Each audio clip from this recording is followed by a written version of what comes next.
বড়ো মানুহে যদি বড়োলেণ্ড দাবী কৰিব পাৰে তেনেহ'লে মিয়া মানুহে মিয়ালেণ্ডো দাবী কৰিব পাৰে। আমি মিয়া সাহিত্য শাসনৰ দাবী উঠাম আৰু মিয়ালেণ্ড বুলিও দাবী কৰিম আমি। মিয়ালেণ্ডটো হ'ব পাৰে, মিয়ালেণ্ডৰ হোৱাটো কোনো আপত্তি নাই। हेलौ मानगोना रायजो राजा लोगो नोंथांमोन दिनैनि गुबै टपिकआनो जाहैबाय जोंहा आसामनि गिबि मन्त्रि हिमन्त बिश्व शर्मा सारा फंसे बाथ्रा बुंदों आरो बे बाथ्राया मा बांगालफ्राबो मियालेण्ड मोननो हासिगोन बे जोंनि आसामाव। बे बाथ्राखौ दिनै आसामनि गिबि मन्त्रि हिमन्त बिश्व शर्मा सारा डिक्लेयार खालामनानै होदों रायजोफोर। अब्ला जोंनि साफ्रोम बर' रायजो राजाफ्रा बे भिडिअखौ फुल जोबजासे नायनो गोनां आरो गिबि मन्त्रि हिमन्त बिश्व शर्मा सारनि बिबुंथिखौ खोनासंनो गोनांथार होननानै आं सानो। नोंथांमोना हिमन्त बिश्व शर्मा सारनि बिबुंथिखौ खोनासङोब्ला निश्चय नोंथांमोना बुजिगोन आरो मिन्थिनो मोनगोन बे भिडिअनि सायाव। रायजोफोर मैया थांनाय भिडिअआव आङो मोनसे भिडिअ होदोंमोन आरो बे भिडिअआ माखासे बांगालफ्रा जे आसामावबो बर'फ्रा जुदि अनलि 35 लाख सुबुङा बड'लेण्ड दाबि खालामनो हायोब्ला जोंनि बांगाल सुबुं माहारिया 140 लाख सुबुङा मानो मियालेण्ड मोननो हाया बे बाथ्राखौ आसाम सरकार आरो लोगोसे भारत सरकारनिसिम सोंथि खालामदोंमोन। दा बिनि सायावनो जोंहा आसामनि गिबि मन्त्रि हिमन्त बिश्व शर्मा सारा डिक्लेयार खालामनानै होदों जे बांगालफ्राबो बा मियाफ्राबो मुस्लिमफ्राबो बे आसामाव मियालेण्डखौ मोननो हासिगोन आरो मियालेण्डखौ बबे जायगायाव मोननो हागोन बिनि बिसय जोंहा आसामनि गिबि मन्त्रि हिमन्त बिश्व शर्मा सारा डिक्लेयार खालामनानै होदों रायजोफोर।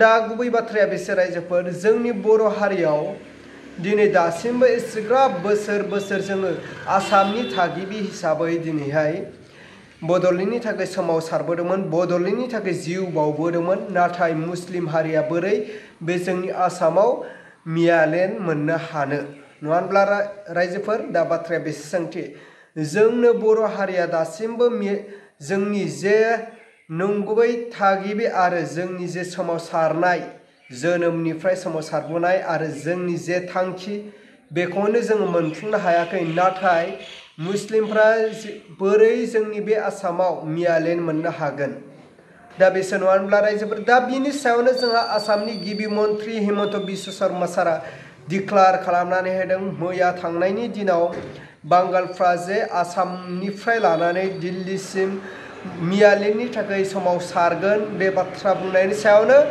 गिबि मन्त्रि हिमन्त बिश्व शर्मा सारा बाथ्रा बुंफैदों ससियेल मिडियानि गेजेरजों जे मियालेण्डफ्रा बा बांगालफ्रा बबेयाव मियालेण्ड मोनगोन बिनि बिसय बाथ्रा बुंदों। अब्ला रायजोफोर आंनि टपिकखौ आङो गोलाव खालामा जासे बांगालफोरनि बुंनाय बिबुंथि लोगोसे हिमन्त बिश्व शर्मा सारनि बिबुंथि बेखौ आङो स्क्रिनाव होबाय।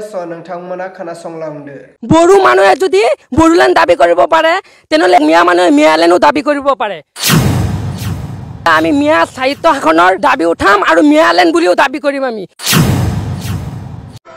মিয়ালেণ্ডটো হ'ব পাৰে, মিয়ালেণ্ডৰ হোৱাটো কোনো আপত্তি নাই। কিন্তু মিয়ালেণ্ডটো আমি বাংলাদেশত পাতি দিম, আমি হেল্পো কৰি দিম।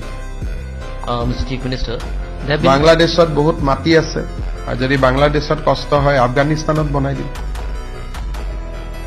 अब्ला मानव गेदेर रायजो राजा लोगो नोंथांमोना थारैनो खोनाखाबाय नुखाबाय बुजिखाबाय नङा होनब्ला? दिनै बांगालफ्रा बे जोंनि आसामनिफ्राय लानानै दिल्लीसिम मियालेण्ड दाबि खालामनायनि सायाव हिमन्त बिश्व शर्मा सारा फंसे बाथ्रा बुंदोंमोन नङा होनब्ला? जे जोङो मियालेण्डखौ मोननो हागोन, बांगालफ्रा मियालेण्डखौ मोननो हागोन। नाथाय बे मियालेण्डआ बबेयाव मोनगोन? बांलादेशआव। मानो होनोब्ला बिथांमोना गोबां हा दंखायो बेवहायो। बिथांमोना बांलादेशआव थांनानै मियालेण्डखौ मोनहैनो हागोन। बेनि बिसय हिमन्त बिश्व शर्मा सारा डिक्लेयार खालामनानै होखाबाय नङा होनब्ला? अब्ला रायजोफोर नोंथांमोना बुजिखाबाय नङा होनब्ला? आंनि टपिकआव आं बेखिनियावनो फोजोबबाय। अब्ला रायजोफोर आङो दिनैनि भिडिअखौ बेखिनियावनो फोजोबबाय। भिडिअखौ मोजां मोनदोंब्ला लाइक आरो चेनेलखौ मोजां मोनदोंब्ला साबस्क्राइब।